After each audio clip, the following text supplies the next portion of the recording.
Hello everyone, good morning. শুভ সকাল বন্ধুরা, কেমন আছো তোমরা সবাই? আশা করি ভালো আছো, সুস্থ আছো। আমিও বেশ ভালো আছি। ঘড়ির কাঁটায় এখন বাজে প্রায় 8টা। হ্যাঁ, 8টাই বাজে, কারণ হচ্ছে বাবু উঠেছিল 5:30টায়। একবার উঠেছিল, উঠে দুধ খেয়েছে, দুধ খেয়ে ঘুমিয়ে পড়েছিল। তারপর আমি যতক্ষণ আমার নতুন আরও একটা ভ্লগে তোমাদের সবাইকে স্বাগত। তো এখন সকালে হচ্ছে বাইরে এসেছি, বাইরে আসার জন্য ছটফট করে, আসলে সারা রাত বন্দি অবস্থায় থাকে তো, তাই সকালে আলোটা দেখলে খুব খুশি হয়, বেরু করতে ইচ্ছে করে। তো দেখো আমি এখানে গতকালকে দোকানে গিয়েছিলাম, সে কারণে সেই সব জামা কাপড় পড়ে রয়েছে। ঘরটাও এখনও ভালোভাবে পরিষ্কার পরিচ্ছন্ন করতে পারিনি। হয় না, ছোট ছেলে নিয়ে না, সব কিছু যে পারফেক্টলি টাইমভাবে হওয়ার কথা না, হয় না। যত ভাবি না যে সব কিছু গুছিয়ে করবো, যে এটার পর এই কাজটা করবো, ওটার পর এই কাজটা করবো, কিন্তু এখন সেটা সম্ভব নয়। আগে হয়েছে, কিন্তু এখন ছোট ছেলে নিয়ে সেভাবে কাজ করতে পারি না। আর এখন তো ছেলে আগে ছেলেকে দেখবো, তারপরে নিজের খাওয়া দাওয়া সব কিছু। তো এখন চা খেতেই বেজে যায় 10টা, আর সকালের খাবার তো 12টায়। তো এখন হচ্ছে সকাল 9টা নাগাদ ওকে খাওয়াবো স্যারেলাক্স। ও সকালে দুধ খেয়েছে, আর এখন ওকে এই খাবারটা খাওয়াবো। তো এখন বাজে প্রায় 10টা 10। তো 9টা নাগাদ ও হচ্ছে স্যারেলাক্স খেয়েছে, আর এখন 10টা বাজে। তো ঘুমানোর জন্য খুবই কান্না করছে। এই যে এখন দুধ খাচ্ছে, খেয়ে ঘুমালে আমি আবার অর্ধেক কাজ করব। অর্ধেক কাজ করেছি, ঘর মুছেছি, ঠাকুরের বারান্দা মুছেছি, বিছানা তুলেছি, ওকে খাইয়েছি। আবার ও ঘুমালে আবার কিছুটা কাজ করব, এভাবে আমাকে কাজ করতে হয়। আর এখন তো কি বলবো, আর রান্নার দিকে আমি যেতেই পারি না। তো চলো ওকে ঘুম পাড়িয়ে নিই, ঘুম পাড়িয়ে আবার আসছি। সত্যি আগে মায়ের ওপরে কত চোটপাট করেছি, কত কিছু বলেছি, তখন না বুঝতেই পারিনি। মা খালি বলতো মা হ, ঠিক বুঝবি। তো হ্যাঁ, আজ মা হয়েছি, আর আজ এখন সবটাই বুঝতে পারছি। আগে বাবুকে ঠিক করলাম, ওকে খাওয়ালাম, ও খেলছে, তারপর আমি এই ঘর পরিষ্কার করলাম। তো বাসি ঘর না বেশিক্ষণ পরে থাকতে ভালোও লাগে না। আর এখানে দেখো বাবুর জামা কাপড়ও রয়েছে। তো খেতে বসেছি, তখন কটা, ওকে ঘুম পাড়িয়ে তো খেতে বসলাম, কিন্তু ওর ঘুম আর হলো না। এই যে উঠে পড়েছে, অগত্যা ওকে পাশে শুকরি রেখেই আমি খেতে বসলাম। আর আজকে জানো তো, কলে না টাইম করে জলও দেয় না।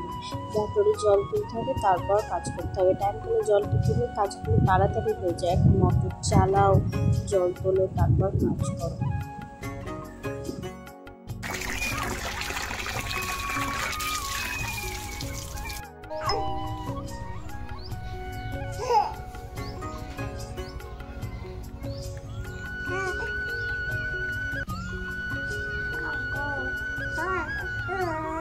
হ্যাঁ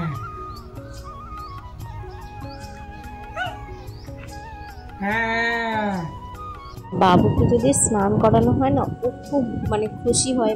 ও বোঝে যে স্নান করলে শরীরে কতটা ঝরঝরে হয়, বা আমাদের বড়দের মধ্যে যেমন ফ্রেশ লাগে, সেরকম ও খুব আনন্দ পায়। তো এখানে বাবুর ফোটানো জলটা আমি ঠান্ডা করতে দিয়েছিলাম।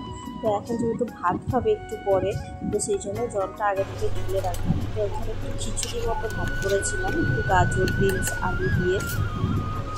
আমি পুজো দিয়ে আসতে না আসতে ওনার ঘুম হয়ে গেল, উঠে পড়েছে। ওকে খাওয়ালাম, তোমার হচ্ছে একটুখানি দাদা নিল, ওকে নিয়ে খেলা করলো, আর এখন আবার কাঁদছে, কারো কোলে যাচ্ছে না, কিছু করছে না। বিকাল হলে আমার ছেলে আর ঘরে থাকবে না, ঘুমটা ভাঙবে, এবার বেরু করতে যাওয়ার জন্য কান্না করবে, গাড়ি দেখবে, আকাশ দেখবে, একটা বড় মানুষদের মতো। আর খুব আনন্দ পাই হচ্ছে। আর আজকে না আমরা যাবো একটা অন্নপ্রাশন বাড়িতে, রাতে অনুষ্ঠান হবে। তো যদি একটু ঘুমাই, যেহেতু অনুষ্ঠানটা রাতে হবে, তো আসতে আমাদের অনেকটাই রাত হবে।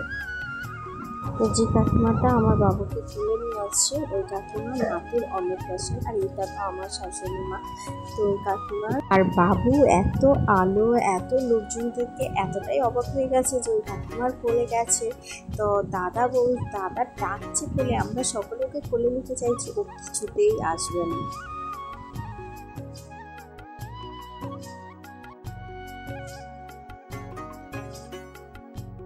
তো এখানেও শুরুতেই ছিল পকোড়া আর ছিল কফি স্টল। তো আমি কফিটা নিয়ে নিই, আমি পকোড়াটা খেয়েছি আর বাড়ির সবাই খেয়েছে কফিটা। এখানে বাবুকে বলে নিয়েছি, বাবা আমি ডাকছি আমার বাবুকে, এদিকে তাকাও এদিকে তাকাও, কিছুতেই তাকাচ্ছে না। তারপর মা জোর করে তাকাতে দিল, মানে এত আলো দেখেছো, এত খুশি হয়েছে। দিকটা খুবই ভালোভাবে কাটলো। তো এবারে বাড়ি যাওয়ার পালা, খাওয়া দাওয়া কমপ্লিট হয়ে গেছে। আমি না অনুষ্ঠানে আসতে চাইছিলাম না, যেহেতু রাতে, তো বাবা জোর করেই নিয়ে এলো এক প্রকার। তাই বললাম রাতে তো বাবুর অসুবিধা হবে। তো আমার ছেলে মানে পুরো 11:30 বেজে গেছে বাড়ি ফিরতে, রাত হয়েছে কত, ঠিক ততক্ষণ জেগেছিল আর বাড়িতে এসে একটুও ক্লান্ত হয়নি। বাড়িতে এসেও খেলা করছিল। আমি খাবার করলাম, ফ্রেশ হলাম, বিছানা করলাম, যেহেতু বিছানারও কিছুই করা হয়নি।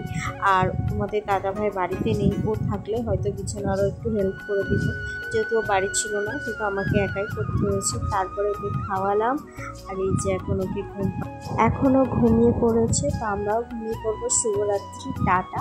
তো আজকের মতো এখানেই আমার ভিডিওটা শেষ করলাম। তো দেখা হচ্ছে পরের দিন নতুন আরও একটা ব্লগে।